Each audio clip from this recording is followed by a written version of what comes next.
So as we've seen, there's a lot of things that are required for fat absorption, such as lipase, chylomicron formation using the bile salts, micelle formation using the bile salts, etc., and so on and so on. So there's various causes of fat malabsorption. So let's have a look at those. So first of all, bile salts are required to form the water-soluble micelles for fat absorptions. So you might have no bile secretion. So let's see why that is. Well, bile salts are formed in the liver from cholesterol. Remember, cholesterol is converted to bile acids on the smooth endoplasmic reticulum of the hepatocytes, which is then conjugated with amino acids to form bile salts.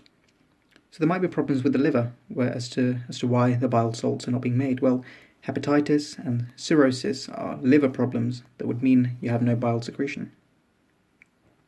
You might also have a bile duct blockage for whatever reason, and that could be due to gallstones. Remember, gallstones happen when you've got more than 80% cholesterol in the bile. It results in these crystal stones that block the bile duct and result in colicky pain. So that's one of the reasons why the bile duct could be blocked. It could also be due to the bile duct itself. So cholangiocarcinoma is a bile duct cancer, or cholangitis is a problem with the bile duct, which would cause pain, fever, and jaundice due to the buildup of conjugated bilirubin in the body, causing conjugated hyperbilirubinemia, which would build up in the sclera of the eyes and the skin, causing jaundice. And the bile duct blockage could also be due to a problem outside the bile duct. For example, the pancreas. The head of the pancreas lies in very close proximity to the bile duct, and this could be due to pancreatitis. Cystic fibrosis, remember, causes pancreas inflammation and destruction. Acute pancreatitis causes pancreatic inflammation. Chronic pancreatitis is chronic inflammation, and pancreatitis is due to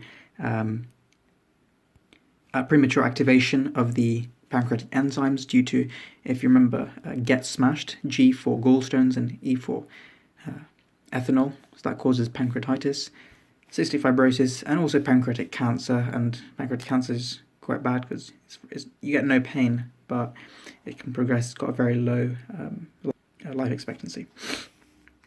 So bile duct blockage and problems with the liver can mean you've got no bile secretion, so you'll have fat malabsorption.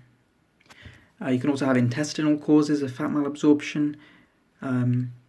If you have Crohn's disease, that's inflammation of the bowels, and that results in villus atrophy. Crohn's disease, which results in fibrosis, strictures, and fistulas in the intestines.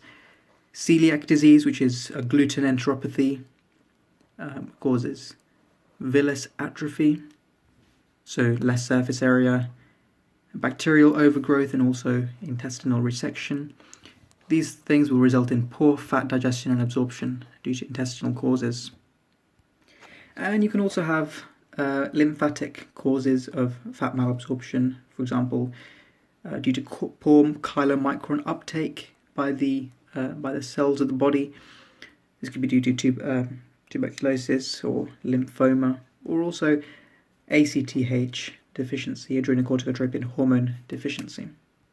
And ultimately, if you have fat malabsorption, you're going to have fat deficiency, so you're going to lose the essential fatty acids, linoleic, linolenic, and arachidonic acid. You'll have various symptoms to do with the skin, the blood, and general symptoms.